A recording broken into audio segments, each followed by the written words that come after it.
आप सभी को मेरा नमस्ते, वंदे मातरम, जय हिंद, जय जिनेंद्र। आज हम वीडियो के सेकंड पार्ट में क्वेश्चन नंबर 15, 16 और 17 को हल करेंगे। वीडियो के हमने पहले पार्ट में क्वेश्चन नंबर 1, 3, 12, 13 और 14 को सॉल्व किया था। तो आइए क्वेश्चन नंबर 15 को पढ़ते हैं।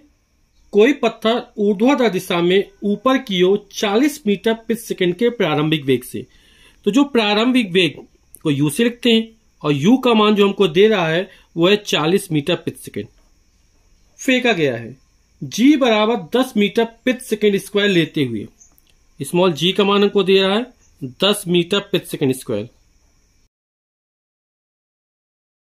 ग्राफ की सहायता से पत्थर द्वारा पहुंची अधिकतम ऊंचाई ज्ञात कीजिए। हमको ये सवाल सॉल्व करना है, हल करना है, वो ग्राफ की सहायता से हल करना है और इसकी अधिकतम ऊंचाई ज्ञात करनी है। अब बोले नेट विस्थापन तथा पत्थर द्वारा चली गई कुल दूरी कितनी होगी। तो कोई पत्थर ऊर्ध्वाधर ऊपर की दिशा में, तो ये जो दिशा होती है वो हमारी ऊर्ध्वाधर ऊपर की दिशा कहलाती है। जब किसी पत्थर को हम ऊपर की तरफ फेंका जाता है ऊर्ध्वाधर ऊपर की दिशा में, तो वहां पर g का जो मान होता है वो ऋणात्मक लिया जाता है। या तुम गति के समीकरण में -g ले ले या फिर -10 मान रखें। जैसे जैसे पत्थर ऊपर की ओर जाएगा उसका वेग कम होता चला जाएगा और अंत में उसका वेग 0 हो जाएगा।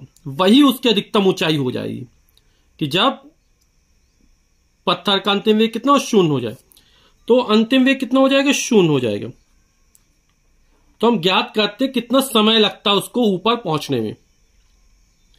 तो u है, g है, v है, समय हमको ज्ञात करना है। जब पत्थर ऊर्ध्वाधर ऊपर की दिशा में फेंका जाएगा तो -g लगेगा, तो हो जाएगा v = u - gt। हम मानों को रख देते हैं। अंतिम वेग का मान 0 है, v का मान प्रारंभिक वेग 40 मीटर प्रति सेकंड है, माइनस g का मान 10 है और ये t -10t था तो प्लस हो जाएगा, तो 10t बराबर हो जाएगा 40। तो t बराबर हो जाएगा 10, इसके नीचे आएगा 40/10, 10 चौक 40, 4 सेकंड। यानी पत्थर को अधिकतम ऊंचाई तक पहुंचने में कुल 4 सेकंड लगते हैं। अब हमें अधिकतम ऊंचाई ज्ञात करना है और वो किसकी सहायता से ज्ञात करनी, ग्राफ की सहायता से ज्ञात करनी है। तो हम जब समय 0 तो मैक्स वेग कितना है 40 है। हम 1 सेकंड, 2 सेकंड, 3 सेकंड में वेग ज्ञात कर लेते हैं और हम समय वेग ग्राफ खींचेंगे, फिर उसकी सहायता से हम ज्ञात करेंगे कि अधिकतम ऊंचाई कितने में होती है। तो हम गति के समीकरण v = u - gt का प्रयोग करके विभिन्न समय अंतरालों पर वेग ज्ञात कर लेते हैं। जैसे 0 पर ज्ञात कर लेंगे, 4 सेकंड में वो अधिकतम ऊंचाई तक पहुंच जाता है, तो हम 4 सेकंड तक मान ज्ञात कर लेंगे इसका 0, 1, 2, 3। जब t का मान 0 है और प्रारंभिक वेग हमको कितना दिया गया था 40 मीटर प्रति सेकंड दिया गया था। जो हमको प्रारंभिक वेग दिया गया था वो 40 मीटर प्रति सेकंड दिया गया था। तो यहां पर u का मान 40 रख देंगे, -g और t का मान 0 है, तो 40 - 0 तो 40 निकल आएगा ये हमारा। तो u का मान कितना है 40 है, g का मान 10 है और t का मान कितना 1 है।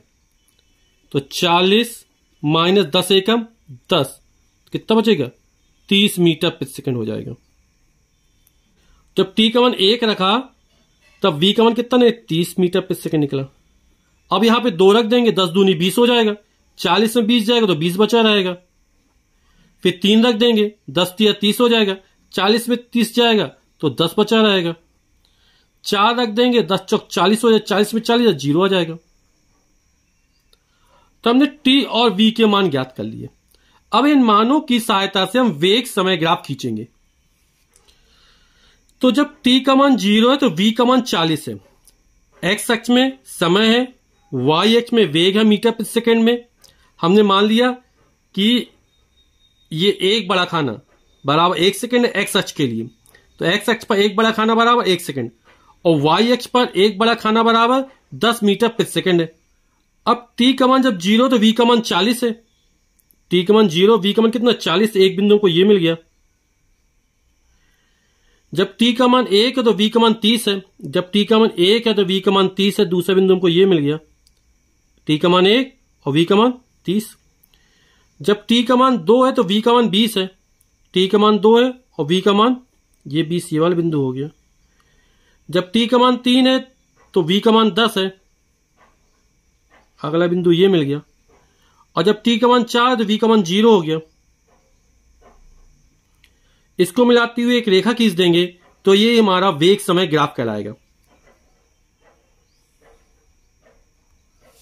अब हमें पत्थर द्वारा प्राप्त अधिकतम ऊंचाई ज्ञात करनी है।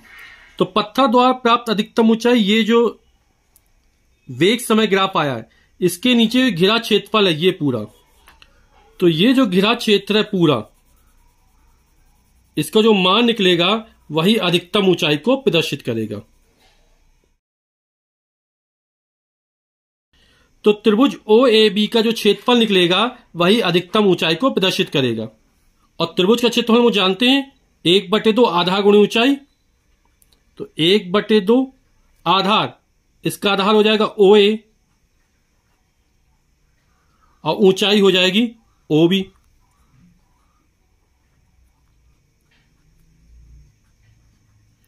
OA का मान कितना है 4 सेकंड।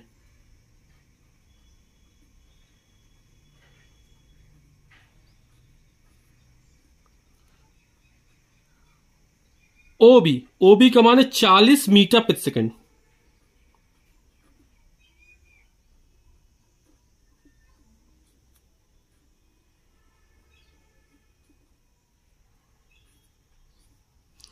तो हम देख रहे हैं ये सेकंड है और बटे में से सेकंड क्या हो जाएगा, कट जाएगा। 4 में जब 2 का भाग 2 दूनी 4, 2 आएगा। और यहां 40 है और 40 में जब 2 का करो तो 80 हो जाएगा। तो 80 और सेकंड कट चुका तो बचा मीटर। तो ये जो प्राप्त अधिकतम ऊंचाई हो जाएगी वो हमारी 80 मीटर हो जाएगी। अब हमें नेट विस्थापन ज्ञात करना है।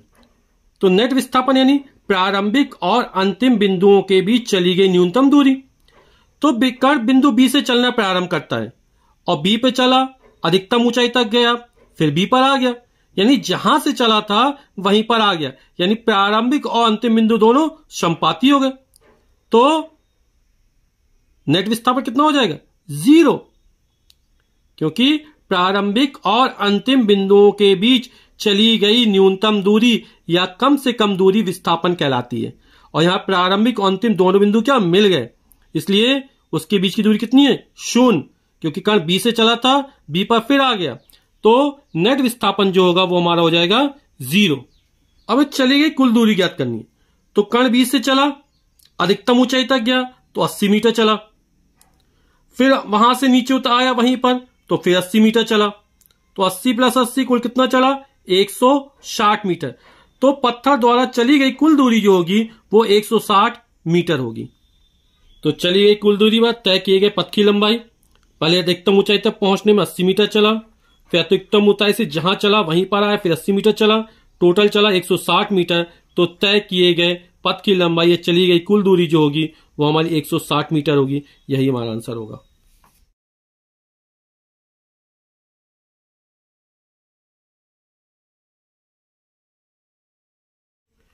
हाँ, क्वेश्चन नंबर 16 कह रहा है पृथ्वी तथा सूर्य के बीच गुरुत्वाकर्षण बल का परिकलन कीजिए। यानी गुरुत्वाकर्षण बल F का मान हमको ज्ञात करना है।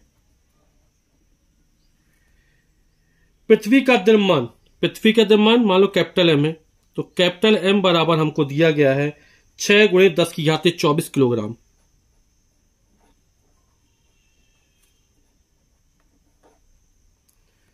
तथा सूर्य का द्रव्यमान, पृथ्वी का द्रव्यमान अर्थ, मास ऑफ अर्थ ME लिख देते हैं, और सूर्य का द्रव्यमान मास ऑफ सन S से लिख दिया। ये हो गया 2 × 10⁻30 किलोग्राम। और फिर बोलो दोनों के बीच की औसत दूरी, कैपिटल R मान लेते हैं या स्मॉल r भी मान सकते हैं। यह 1.5 × 10⁻11 मीटर। तो हमको F का मान ज्ञात करना है पृथ्वी का द्रव्यमान दिया गया है, सूर्य का द्रव्यमान दिया गया है और दोनों के बीच की औसत दूरी r दिया गया है। तो सार्वत्रिक गुरुत्वाकर्षण के नियम से हम जानते हैं F बराबर G m1 m2, तो मास ऑफ अर्थ यानी पृथ्वी का द्रव्यमान गुणे मास ऑफ सन सूरज का द्रव्यमान m1 m2 बटे r स्क्वायर, बीच की दूरी। सबके मान रख देते हैं। और सार्वत्रिक गुरुत्वाकर्षण का नियम क्या है? यह ब्रह्मांड में स्थित प्रत्येक पिंड हर दूसरे पिंड को अपनी ओर आकर्षित करता है और यह लगने वाला आकर्षण बल इन पिंडों के द्रव्यमानों के गुणनफल के अनुपाती और बीच की दूरी के वर्ग के व्युत्क्रमानुपाती होता है। सबके मान रखते हैं। कैपिटल जी का मान 6.67 इंटू 10⁻⁻11, ये यूनिवर्सल कांस्टेंट है, सार्वत्रिक गुरुत्वाकर्षण नियतांक है ये हमारा, इसका मान फिक्स रहता है। एमई का मान है 6 गुणे 10⁻24। एमएस सूरज के द्रव्यमान 2 गुणे 10⁻33 बटे r स्क्वायर, r का मान 1.5 गुणे 10⁻11 का वर्ग। इसको सॉल्व करते हैं। 6.67 गुणे 6 गुणे 2 और बटे 1.5 का वर्ग करेंगे तो 1.5 गुणे 1.5 हो जाएगा, गुणे 10⁻24 10⁻30, आधार समान घातें जुड़ जाएंगी, 30 में 24 जोड़ा 54 हो गया और गुणे 10⁻11 और 10⁻11 घटाएंगे 54 में से तो यह आ जाएगा 10⁻43 बटे 10⁻11 का वर्ग करेंगे हो जाएगा 10⁻22। हम जानते ए की पावर m गुणे ए की पावर n बराबर ए की पावर m प्लस n होता है। तो 24 में 30 जोड़ दिया 54 हो गया और ये माइनस का 11 है, 54 में 11 घटा देंगे तो आ जाएगा 43। यहां पे 10⁻11 का 2 बार गुणा करेंगे तो 10⁻22 हो जाएगा। दशमलव हटा एक जीरो बढ़ा दिया, 15 एकम 15, 15 चौक 60, 4 बार चला जाएगा। ये वाला दशमलव हटा जीरो बढ़ा देंगे तो 5 तिया 15 और 5 चौक 20 और 3 का भाग 6 में देंगे तो 3 दूनी 6 दशमलव 3 दूनी 6 3 दूनी 6, एक बचा रहेगा तो ये 3 तिरका 9 हो जाएगा, तो 3 भी कट गया, 4 चौक 16 गुणे 10⁻22 है और ये 10⁻40 है, ए की पावर m बटे ए की पावर n बराबर होता है ए की पावर m माइनस n, यानी 43 में से 22 घट जाएगा तो ये हमारा आएगा 21, तो 10⁻21 हो जाएगा। 16 तिया 48 की 8 हंस लगी 4, 16 दूनी 32 4 36 की 6 हंस लगी 3, 16 दूनी 32 और 3 35 की 5 हंस लगी 3, 16 दूनी 32 और 3 35, 1 2 3 अंक पर दशमलव 1 2 3 अंक पर दशमलव लगा देंगे तो हो जाएगा 35.568 गुणे 10⁻21। यह दशमलव 1 अंक इस तब खिसकाएंगे तो घात में 1 जुड़ जाएगा, जब इस तब आएगा तो हो जाएगा 3.5568 गुणे 10⁻22 और बल ज्ञात करना है, बल का मात्रक होता है न्यूटन, यही हमारा आंसर हो जाएगा।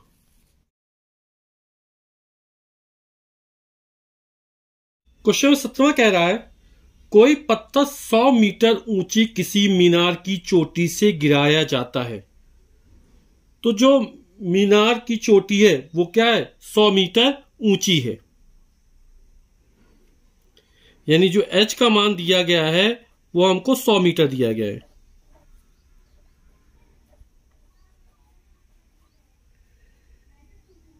और उसी समय कोई दूसरा पत्थर 25 मीटर प्रति सेकंड के वेग से ऊर्ध्वाधर दिशा में ऊपर की ओर फेंका गया है। तो हम मान लेते ये कोई मीनार है और इसकी टोटल ऊंचाई कुल ऊंचाई कितनी 100 मीटर है। तो एक पत्थर 100 मीटर की ऊंचाई से नीचे की तरफ फेंका जाता है, गिराया जाता है, फेंका नहीं गिराया जाता है। तो मान लो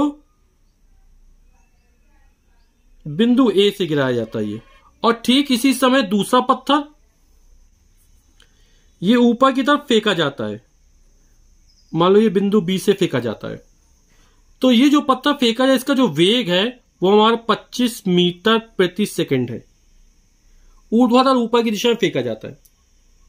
ज्ञात कीजिए कि दोनों पत्थर कब और कहां पर मिलेंगे। तो मान लिया दोनों पत्थर यहां मिलते हैं, बिंदु पी पर जाकर मिलते हैं। अब जब ये पत्थर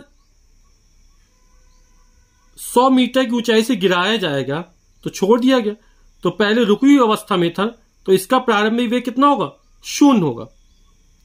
और यहां पर ये जो पत्थर फेंका जा रहा है इसका प्रारंभिक वेग कितना है, 25 मीटर प्रति सेकंड है। तो हम पहले ज्ञात कर लेते हैं कि जब मीनार की चोटी से कोई पत्थर गिराया जाता है तो उसे बिंदु पी तक पहुंचने में उसके द्वारा चली गई दूरी कितनी होती है। दोनों पत्थर कहां मिलेंगे, हमने माना कि दोनों पत्थर बिंदु पी पर मिलेंगे। तो जितने समय में ये ए से पी तक पहुंचेगा उतने समय में बिंदु बी से जो पत्थर चला वो पी तक पहुंच जाएगा। यानी ए से पी तक आने में और बी से पी तक जाने में लगा समय कैसा, बराबर है, तो वो टी हो जाएगा। ये विराम से गिनना चालू कर, इसका प्रारंभिक वेग 0 होगा और इसका प्रारंभिक कितना, 25 मीटर प्रति सेकंड है। तो मीनार की चोटी ए से बिंदु पी तक पत्थर द्वारा चली गई दूरी हमने S1 मान ली, तो S1 बराबर हो जाएगा UT plus half of GT²। जब कोई पत्थर या पिंड ऊर्ध्वाधर नीचे की ओर या ऊपर की ओर गति करता है तब वहां त्वरण के स्थान पर गुरुत्वीय त्वरण काम करता है। सबके मान रख देते हैं हम U। चूंकि पिंड विरामावस्था गिरना प्रारंभ करता तो यहां पर इसका जो प्रारंभिक वेग होगा वो 0 होगा, तो 0 into T plus half of, और जी का मान हो तो 9.8 T²। तो यहां पर हो जाएगा 0 प्लस 9.8 में 2 का भाग जाएगा तो 4.9 T², यानी हो जाएगा 4.9 T²। इसी प्रकार पृथ्वी की सतह बी से बिंदु पी तक पहुंचने पत्थर द्वारा चली गई दूरी, बिंदु बी से जब कर ऊपर की तरफ फेंका जाता है तो चली गई दूरी S2 मान ली, तो S2 बराबर हो जाएगा UT minus half of GT²। क्योंकि जब पत्थर ऊपर की तरफ फेंका जाएगा ऊर्ध्वाधर दिशा में तब वहां पे G के स्थान पर माइनस G काम करेगा, तो U का मान 25 है into T minus half, G का मान 9.8, तो हो जाएगा 25T। 9.8 2 का भाग जाए तो 4.9 T², यह हमारा S2 का मान निकल आया। अब जो मीनार की कुल ऊंचाई है वो 100 मीटर है, यानी A से B तक की जो दूरी है वही 100 मीटर है, यानी कि S1 और S2 का जो योगफल होगा वो हमारा 100 मीटर होगा। तो कुल दूरी AB बराबर 100 मीटर, और कुल दूरी कितनी, S1 प्लस S2, ये हो जाएगा 100। S1 का मान हमारा है 4.9 T² प्लस S2 का मान हमारा 25T माइनस 4.9 T²।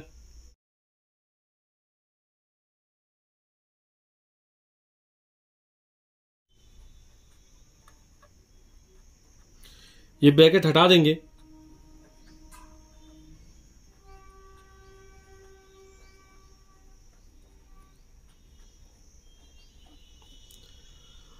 और ये प्लस का 4.9 T², ये माइनस का ये घट जाएगा तो बचेगा 25T बराबर 100।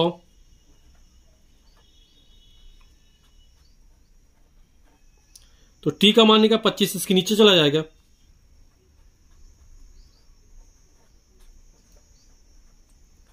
25 चौक 100, 4 सेकेंड। तो ये जो पत्थर है वो 4 सेकेंड बाद दोनों आपस में मिल जाएंगे, जो A से चलेगा और B से चलेगा, बिंदु P पर आकर मिल जाएंगे।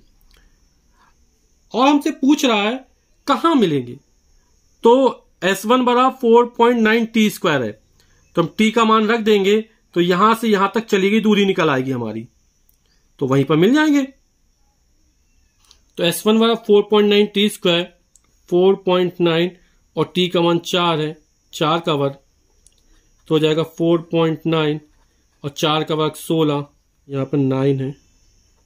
16 नंबर 144 की 4 हासिल लगी 14, 16 चौके 64, 68, 10 78,